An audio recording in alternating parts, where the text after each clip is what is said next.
Hindi naman excess liquidity yan kasi mahina ang ekonomiya.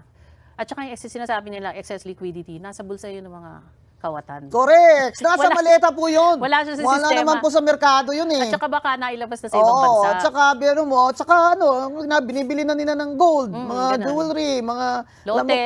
Alam mo kayo mga magnanakaw kayo ng laban ng bayan. Kayo talagang pahirap sa amin eh. Kayo talagang nagpahirap sa mahihirap. Kaya mga kababayan, huwag niyo pong kalimutan na itong nagpapahirap sa atin, ito yung mga magnanakaw sa gobyerno. Kaya yung sinasabi ni Martin Romualdez na hindi ako ang mastermind. Ang sinasabi natin kay Martin, sino sir? Sino? Sabihin mo na sir, para naman kami makatulog naman ng mahimbing na. Kaya ang importante po talaga ay sugpuin ang korupsyon dito sa bansa natin. Kasi yun na kasi sabi, paano mo nga naman masaipon yung Bangko Sentral, itataas yung interest rate, ha? Para yung mga pera na Nasa sirkulasyon. sa sirkulasyon o yung mga pera mo dyan na hindi mo naman ininegosyo, ipasok mo na lang sa bangko, kaya ang interest rate Tinataas, mataas, di ba? oo. Ang sinasabi ni Ma'am Cora Guidote, marami naman dyan sa pera na nagkakalat dyan, hindi naman yan papasok sa bangko dahil nakaw yan di ba? Which is true, dito sa situation ng Pilipinas, simula pa nung nagka-ghost flood projects kickbackan since 3 years ago. So, anong mangyayari ngayon, Ma'am Cora? Tinaas ang interest rate para kuno mabawasan ang pera dyan sa sistema at para maibsan ang presyo ng bilihin, di ba? Hindi po ba that's a killer formula for recession? Actually, yung tawag ko nga dun sa monetary policy na yan is a beating the dead horse policy. Yun. Kasi maski ganong i-whip mo yung kabayo, kung walang gana, di ba, hindi yan tatayo. So ngayon, Patay na. Patay na. Oh. Kaya beating the dead horse nga. So patay na yung kabayo. So hindi mo kailangan yung ganyang policy kasi lalong manghihina ang ekonomiya. Oo, Ganon. di ba? So kasi magko-convert din yan sa sa inflation. Kasi yung cost ng mga korporasyon na mangungutang, 'di ba? Tataas yung fixed cost nila. Mangungutang sila. Mangungutang sila Kasi ngayon mahina ang stock market. So mahirap mag-raise ng pera sa stock market kasi yun ang alternative nila o kaya mag-i-issue sila ng bonds. Utang din yun, 'di ba? Nag-i-issue nga ang So, government. kaso nag-negative yung ating credit rating. So, ibig sabihin, tataas din talaga yung borrowing cost natin. Patay na. Both foreign and domestic. Kasi sa domestic side, tinaas naman ng Bangko Sentral yung interest rate. Diba? Patay na. So yung tatlong yan, peso, yung interest rates, at saka yung inflation, it's a very strong disincentive for any investor to come to the Philippines. Wala na nga ang balita ko, Cora. Pati daw mga Pilipino na maraming pera, doon na nag-i-invest sa Vietnam o sa China. Kasi wala rin Pag dito ka, mataas ang cost of production mo Lalo na yung kuryente, di ba? Ay, grabe isa yung tayo meron. sa pinakamataas na cost ng electricity. At bakit? Ma'am Cora, explain kasi natin. nga crudo, nag-i-import tayo ng crudo.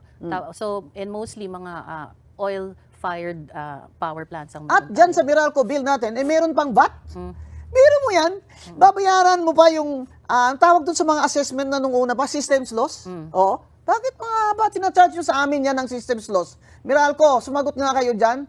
Bakit naman tinacharge nyo pa sa mga tao, sa consumer yung systems loss nyo? At ito namang gobyerno natin, ay mayroon pa tayong binabayarang 12% VAT? Ay ba, papatayin nyo na talaga mahihirap. Papatayin nyo na talaga. Kasi, wala na nga makain na tama. So, babagsak ang nutrition ng mga Pilipino. Hindi pa mamumuhay ng disente. Dahil nga walang kuryente. Papatayin nila kuryente sa bahay nila kasi gabi na. Paano ako, Nay? Mag-aaral pa ako, mag-wifi pa ako. Hindi na natin kaya yan Ang wala magnanarrow- naman tayong mga library na 24 hours. Ang magnanarrow dyan, yung middle income sector mo. Oo. So, di ba sinasabi niya, at the end of his term, wala na raw magugutom. Kasi patay na lahat So, baligtad ang nangyayari. So, actually lahat, pinabantayan ko yung mga pronouncements ni Presidente. Lahat walang nangyayari. At makikita mo sa economic numbers. Oo. Diba? Kasi sa kanya, lip service. Para lang, maibsan nga yung sentiment ng mga tao. Tsaka mamimigay siya ng bigas. Oo, Tapos ganun. 20 pesos. weightlifting siya ng bigas. 20 pesos. Hindi papatayin mo yung farmer. Patay na rin yung biro mo, binibili daw nila yung palay at 12 pesos lang. Yeah, kaya nga Per kilo. maraming nahihirapan na farmers. Wala na ngang irrigation. Kasi crudo yun To Yes. pump the water Ano ba talaga, BBM? Papatayin mo na ba talaga kami? Pagkatapos nga ng term mo, tama ka na, wala nang gutom. Kasi patayin na silang lahat. Kasi ilang taon na siya. Di ba? 22, 20, Magpo-4 na. Magpo 4 years. So normally, kumbaga lampas na sa kalahating term niya eh. Oo. Dapat by this time, positive na yung economic numbers. Kung talagang effective ang economic Kung ginawa program niya. di Kung ba? tamang ginawa ni BBM. Kaso pababa pababa yung trend. So, Palagay mo, Ma'am Cora, may 2 years or less than 2 years si BBM, makakabuelo pa kaya? hindi na. Mahirapan siya. Kasi alam mo yun, di ba yung parang sasakyan na hindi yung pinaandar ng matagal. Nai-stack lahat ng Mga parts? yung mga parts. O kaya ay Itutulak mo muna ng malakas. Bago mag-start. Patay na yung baterya eh. Oo. Di ba yung sabi ni So, ganun. Dr. Winnie Monsod na when she was asked, sabi niya, no, I'm not optimistic na kaya ni BBM There's no way. ma-improve ang economy kasi because of the people around him. Kaya balita ko, magbabalasa daw siya. Balita ko, mag-appoint siya ng mga It does ibang not, sekretary. Palagay mo? It doesn't matter kasi nga, I'll go back to the economic discussion. No? So, ang pillars for growth mo, consumer spending, government spending, investments, at saka trade. Okay. Trade, wala tayong asahan dyan kasi nga net importer tayo. Investments, bagsak. How do you bring back investments? Tiwala. Walang tiwala kasi hanggang ngayon walang accountable eh. Yun. Diba? So, government spending, kailangan nila mag-curtail ngayon kasi nahuli na yung ghost projects eh, di ba? Oo. So, kaya bumaba na rin yung government spending. Pagbaba ng government spending sa construction, marami naman Oo. nawala ng trabaho. Oo, yan. Gutom na naman. Kaya household spending mo, mahina rin. Kasi kung nawalan ng trabaho, tumataas ang unemployment. Tapos underemployment, tumaas din. Ganyan. Tapos yung remittances mo, medyo mahina din. Although, yung medyo may ginagastos, bawi ng konti kasi yeah. mahina ang piso, pero mataas ang inflation. So, yun. Kaya yung household spending, yung paggagastos ng mga household Less ay din. humina. Oo. So, kung mahina ang merkado, yung mga korporasyon, manghihina din yan kasi anong bibenta nila kung walang bibili. So, kabit-kabit lahat yan, di ba? Kaya ang investments, medyo mahina rin. Kasi nga, kung walang bibili, ba't sila mag-invest dito? Tama. Bakit nga naman dito nila So, balik ka na naman gagawa sa ng faktorya dito, wala namang bibili. babalikan na naman sa investments. The only saving grace, kung talagang gagawin niya, is infrastructure. Oh. Because infrastructure is massive spending at saka it will provide jobs. Oo, correct. Pero nasaan ang infrastructure projects Wala, niya? kasi hinto nga. Oh, diba? Kasi So- hinto dahil nagkagulo-gulo, nabuking sila sa ghost projects saka substandard projects. So, ang solusyon nila is huwag ilabas yung pera. Yan. So ngayon, wala talagang impetus for growth. Wala akong makitang magtutulak para umandar yung sasakyan na yun. So yung next 2 years niya, walang mangyayari dyan. Saka na-notice ko, Ma'am Cora, wala sa gobyerno natin ang nagsasalita Wala. na nag-i-explain sa atin na ito yung plano ni BBM administration.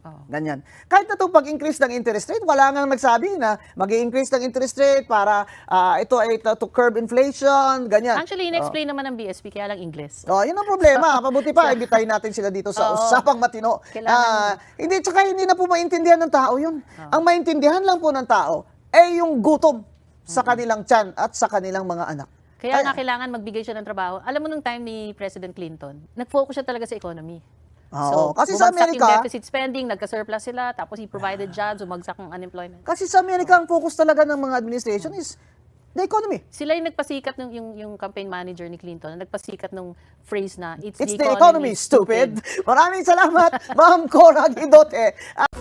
Ang ginagawa daw dito sa flood control, di ba dapat, sabi nila, yan daw pagharap sa krisis ay whole of government, buong gobyerno involved. Sabi niya, ito daw flood control scam, whole of government din. Whole of government din.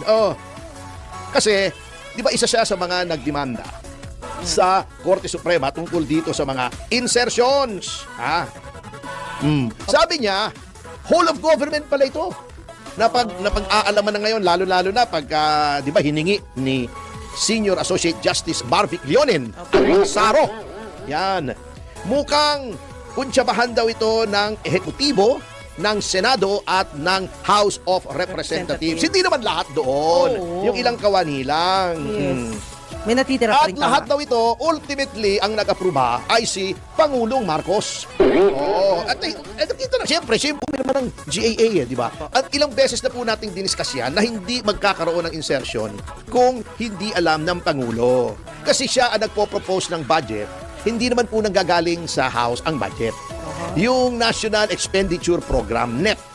Ito ang sasabihin ng Pangulo, ito ang gusto kong gastusin. Ito ang pagagastusan niya, di ba? Tulay, kalye, di ba? Ibang infrastructure, di ba? Yan, flood control. Pupunta yan sa House. Doon, nagsisingit yung House.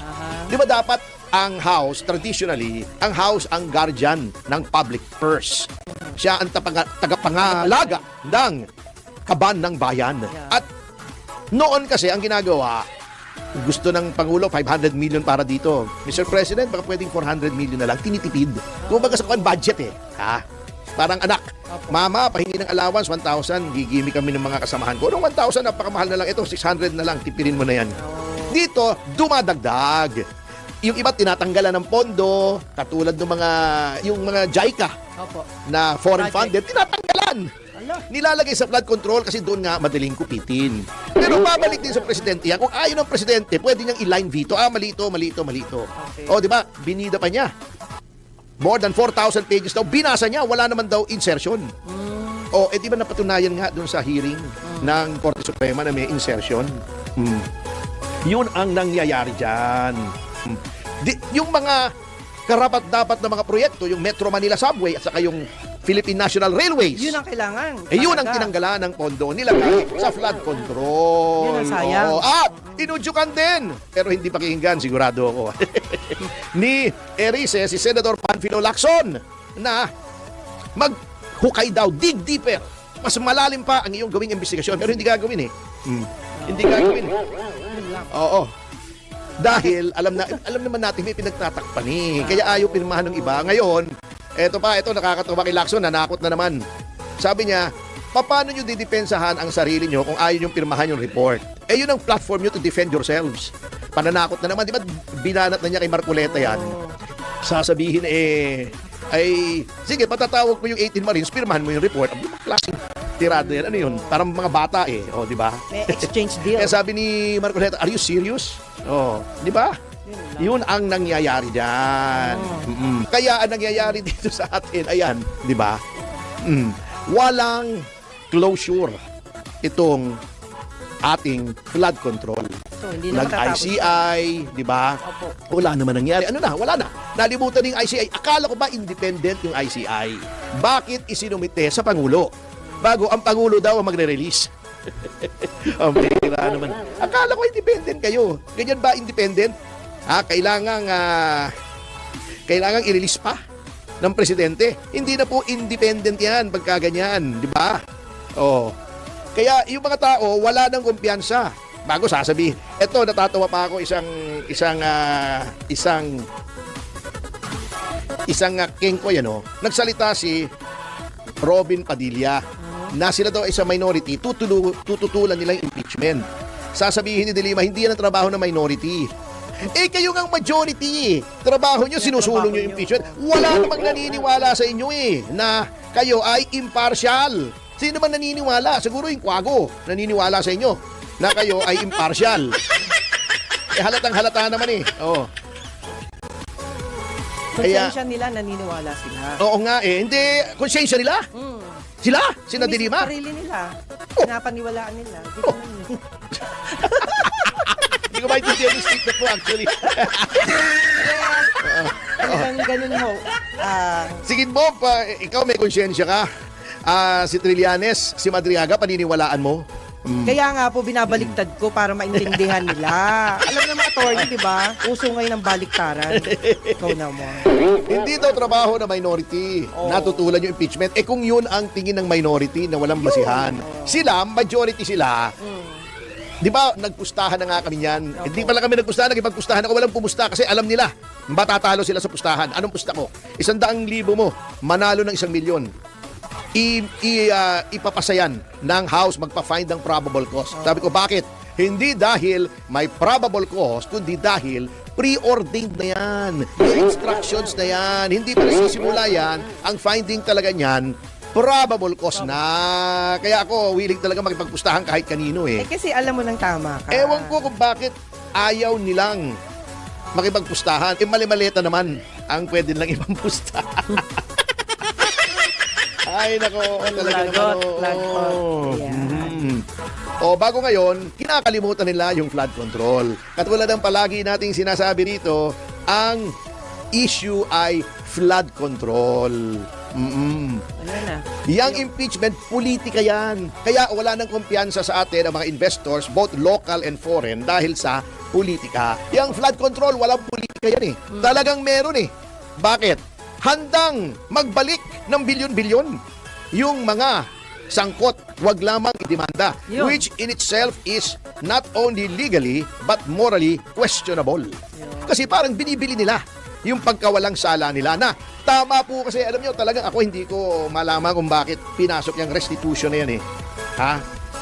Kasi wala naman po talaga yan eh. At sinabi na natin kung bakit hindi dapat nasa batas yan. At ito pa mabigat oh. Dahil sa nangyayari sa ating bayan, Opo.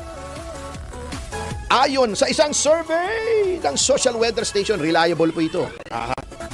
38% lamang o 4 sa 10.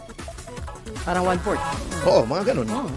Hindi, ang 1/4 ng 10 eh, 2.5. 25, sa 100%, 25%. Oo, 38%. Mataas-taas ng konti sa 1/3. Kasi ang 100, ang 1/4, ang 1/3 is 33. Yes. Oo. Mataas-taas ng konti sa 1/3 lamang ang nagsasabing sila ay umaasa na gaganda pa ang buhay. At hindi lang yan, mababa hindi lang mababa ang porsyento na nawawala ng pag-asa. Opo. Ito ang pinakamababa since 2021. At noong 2021, justified. Bakit? Anong meron ng 2021? Pandemic. Pandemic. O, syempre, Common sense matagal yan. yun. Taon ang binilang. Correct. Ito, kakaumpisa pa lamang. Walang pandemic. Hindi lockdown. Tumatakbo ang lahat ng negosyo. Pero, nakikita nila na since walang ginagawa ang gobyerno, ay kamote. Ginawang pandemic. Oo, naging pandemic. Kita nyo, parang may pandemic sa ilalim ni Pangulong Marcos. Yun. Oo. Bagamat wala namang pandemic. Oo, may gera. Pero nagkagera na rin naman eh. Hindi naman naging ganito. Di ba noon yung Iran-Iraq War? Yes. Tumaas din ang presyo ng gasolina. 1990s yun eh. Kung hindi ako nagkakamali, nagre-review ako sa bar noon eh. Nung panahon ni Pangulong Bush Senior. Nung inatak ang Iraq, di ba? Yung Desert Shield. Desert Storm pala. Ay, hindi, Desert Shield muna. Operation Desert Shield. Para hindi kumalat kasi in-invade ng Iraq ang Kuwait. Grabe, ano?